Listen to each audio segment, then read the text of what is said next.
Welcome, everyone. Before you keep scrolling through this week, I want you to stop for one moment and ask yourself something honest. When was the last time you celebrated something small? Not a promotion, not a wedding, not a big, loud milestone everyone can see. Something small. Something nobody else noticed but you. If you can't remember, this video is for you. We live in a world that only claps for the finish line. Nobody posts a photo of day one. Nobody shares the boring Tuesday where they simply showed up, did the work, and went to bed a little tired. We only see the highlight reel, the after photo, the announcement post. And because of that, most of us have quietly convinced ourselves that if something isn't big enough to post online, it doesn't really count.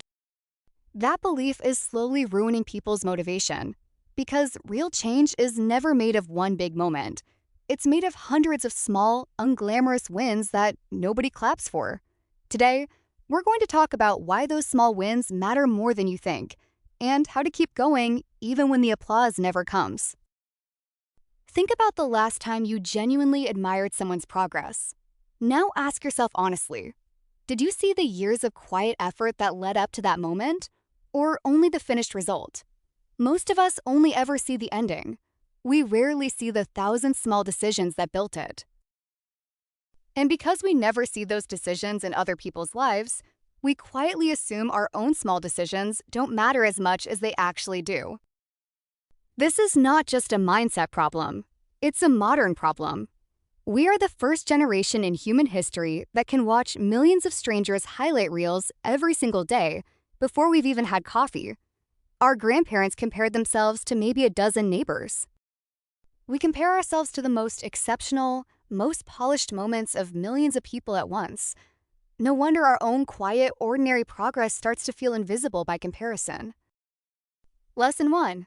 Comparison is a math problem you can never win.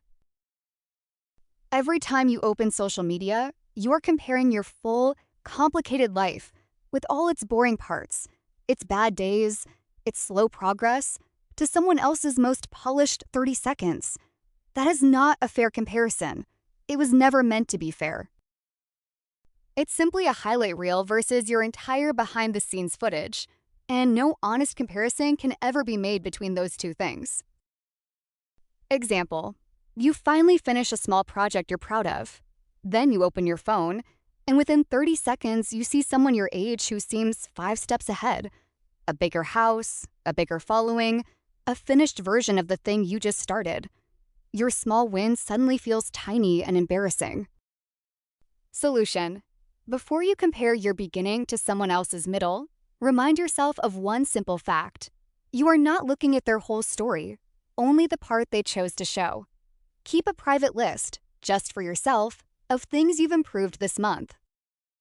Read that list before you open any app that makes you feel behind.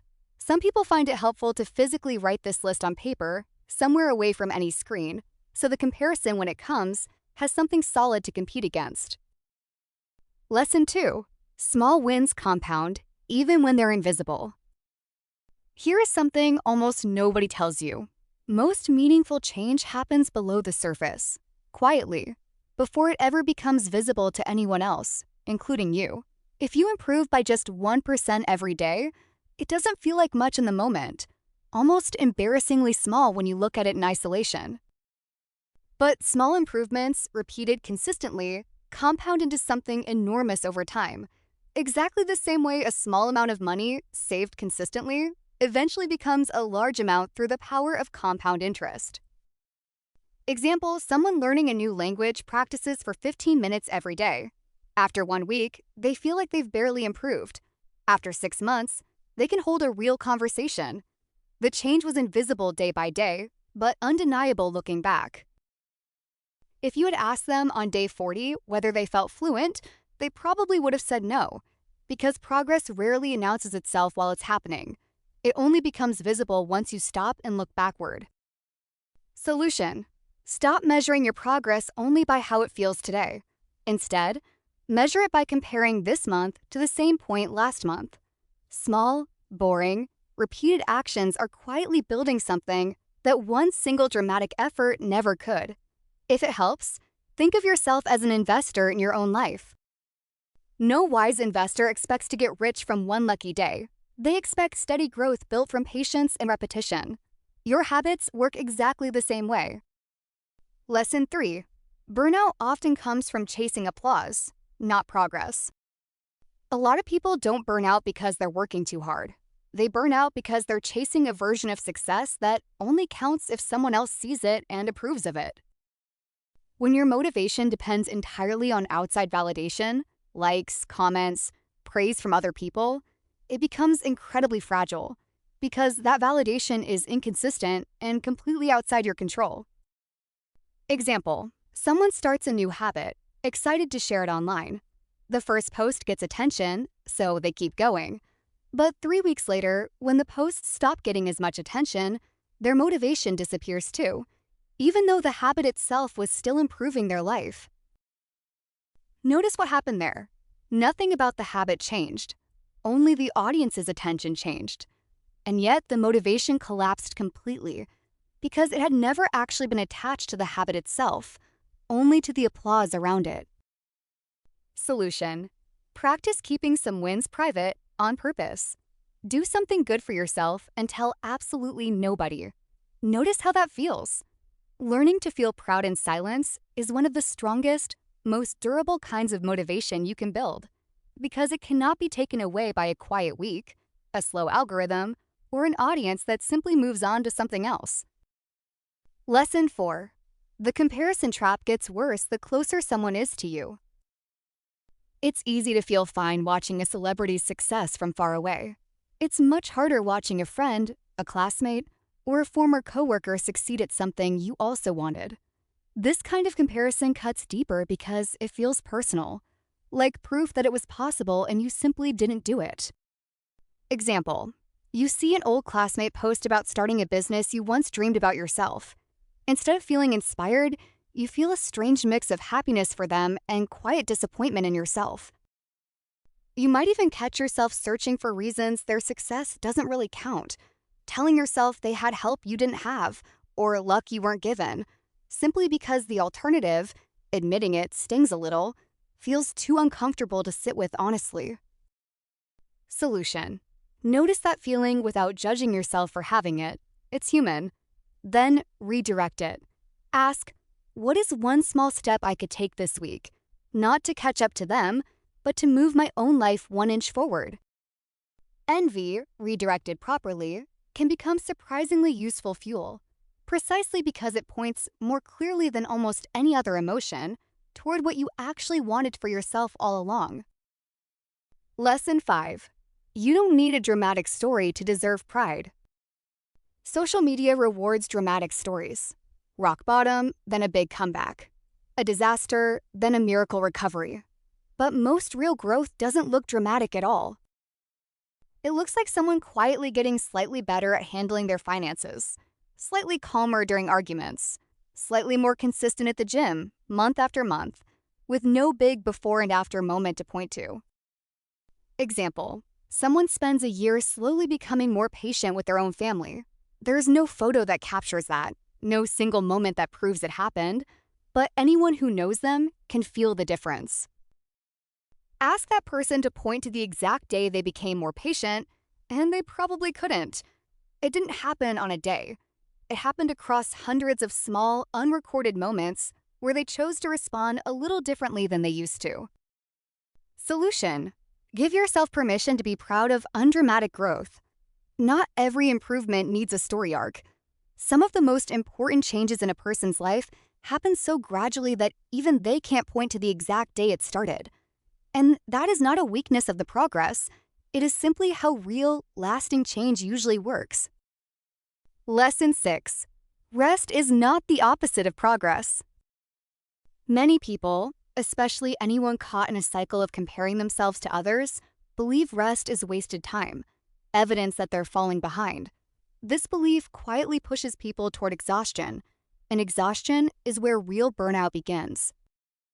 Example: someone pushes through months of nonstop work, afraid that if they slow down even slightly, they'll lose whatever progress they've made. Eventually, their body or mind forces a stop anyway, usually at a worse moment than if they had rested on purpose. What started as dedication slowly turned into a kind of quiet self-punishment, and by the time they finally stopped, it wasn't a choice anymore. It was a collapse.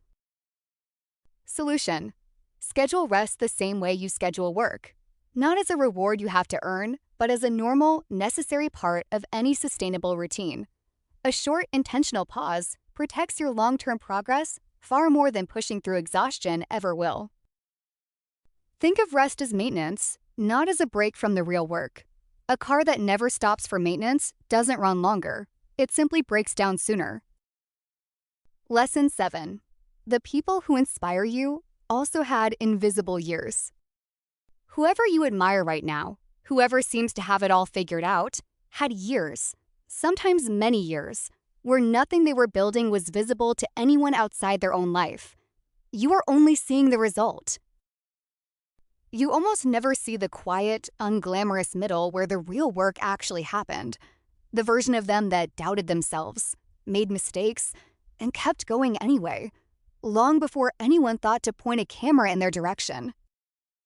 Example: a musician you admire seems to have suddenly become successful. In reality, they likely spent years practicing alone, being rejected, playing to empty rooms, long before anyone was watching or clapping. Solution: remind yourself, especially on days when your own progress feels invisible, that invisible is not the same as wasted. Most meaningful things are built during the years nobody was watching. Lesson 8. Progress is never a straight line, no matter how it looks from the outside. When we look at someone else's journey after the fact, it often looks smooth, almost inevitable, like one clean line moving upward. But no real journey actually looks like that while you're living it. Every meaningful path includes plateaus, setbacks, weeks that feel like nothing is changing, and sometimes weeks that feel like things are getting worse before they get better. Example: someone trying to build a healthier relationship with exercise has a fantastic month, then gets sick, loses momentum, and spends 2 weeks barely moving at all. In their mind, this feels like total failure, proof that they were never really capable of consistency in the first place. Solution: expect the dip before it happens. Decide in advance that setbacks are simply part of the process, not evidence that the process has failed. The people who eventually succeed are rarely the ones who never had a bad week. They are the ones who kept returning after it. Lesson 9. You get to decide what actually counts as a win. Nobody handed you the current definition of success you're measuring yourself against. Somewhere along the way, you absorbed it. From social media, from family expectations, from comparing yourself to people whose goals were never really the same as your own. You are allowed to question that definition. And even more importantly, you are allowed to replace it with one that actually fits your life. Example: someone spends years feeling behind because they haven't reached a certain income, a certain relationship status, or a certain job title by a certain age. Numbers that, if they're honest, they borrowed from someone else's timeline rather than choosing deliberately for themselves. Solution: sit down and write your own definition of a good week, a good month, a good year, in your own words, based on what actually matters to you. Then measure yourself against that, not against a borrowed scoreboard that was never yours to begin with. Here is the truth underneath all 9 of these lessons. You do not need an audience to make your growth real. You do not need applause to make a small win count. The habit you kept this week, the emotion you managed better than last month, the 10 minutes you spent learning something new, none of that needs a witness to matter. Somewhere right now, someone is comparing their unfinished chapter to your finished one, feeling exactly the way you sometimes feel scrolling through someone else's highlight reel. That should tell you something important. Everyone is further along than they feel, and everyone feels further behind than they actually are. Think about how strange that really is. At this exact moment, thousands of people are quietly comparing themselves to you, to your ordinary, imperfect, still in progress life, and feeling a small pinch of envy about parts of it you don't even think twice about. Meanwhile, you're doing the same thing to someone else. Almost nobody feels as far ahead as they look from the outside. That isn't a comforting lie meant to make you feel better. It's simply, mathematically, how comparison works when everyone is only showing their best 30 seconds. So today, celebrate something small. Not for anyone else, just for you. Write it down if you want to remember it. Say it out loud if you need to hear it. But don't wait for the big, dramatic, postable moment to feel proud. That moment is being built, quietly, right now, out of everything small you keep choosing to do. And the next time you catch yourself scrolling, feeling behind, comparing your whole complicated life to someone else's highlight reel, try something different. Close the app for a moment. Think of one small thing you did this week that nobody clapped for. Then clap for it yourself. That quiet applause, coming from you, for you, might turn out to be the only kind that ever truly kept anyone going in the long run. Thanks for watching. If this message reached you today, please like this video, share it with someone who needs to hear it, and subscribe for more stories like this one every week. Take one small, unglamorous step today, not tomorrow. See you in the next one.